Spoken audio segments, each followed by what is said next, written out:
Happy Saturday everyone! Today I'm going to show you how to cook a spicy sesame prawn udon noodles.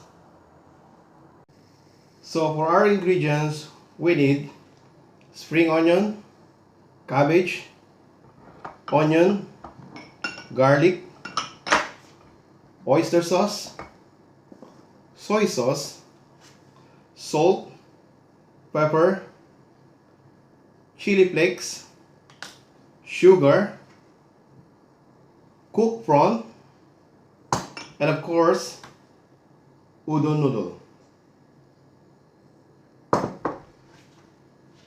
Please check the description box below for the complete list of ingredients. So, let's start cooking. First, we need to prepare the udon noodles. Cook it in the boiling water for 2 minutes. Then drain. And add 2 tablespoons of sesame oil.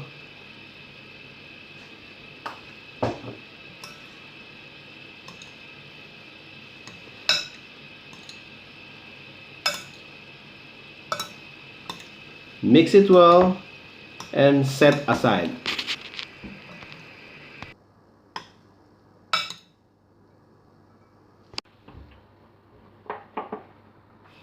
Now I'm going to add oil to my wok.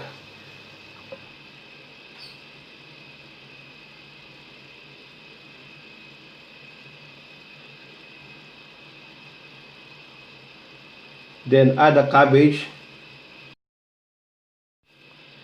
Stir fry it for 2 minutes.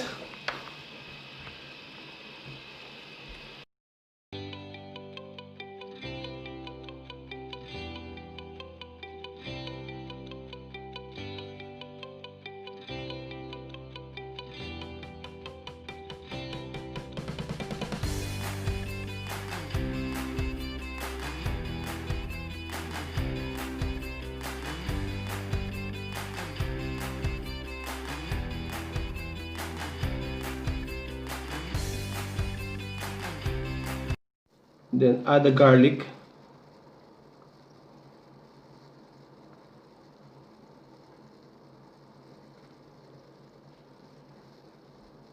onion,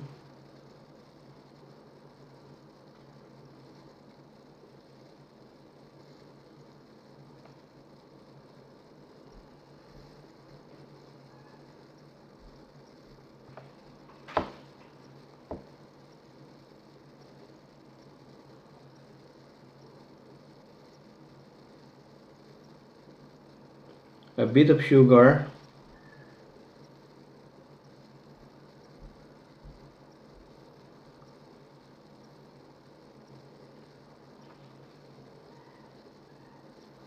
half of soy sauce,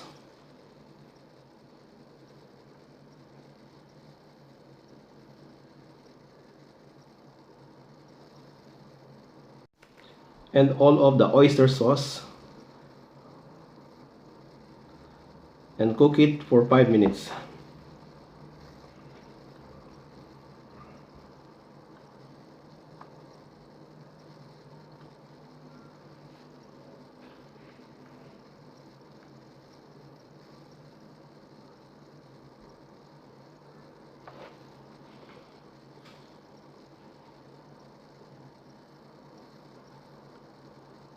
Now I will add the prawn,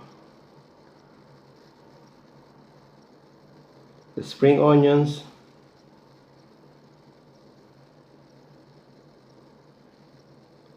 and half of the salt and pepper.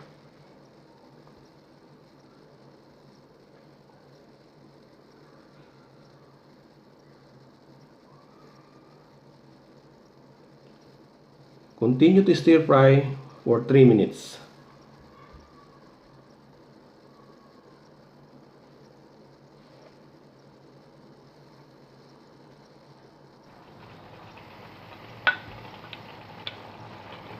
I can now add the prepared noodles plus the remaining sugar, soy sauce, and salt and pepper.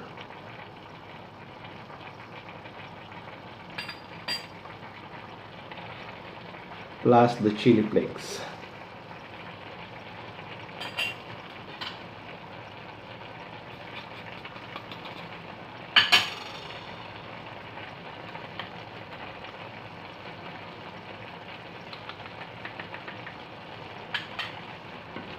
And continue cooking for 2 minutes.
Para po sa shoutout for today, Simply Archie TV, Kachile.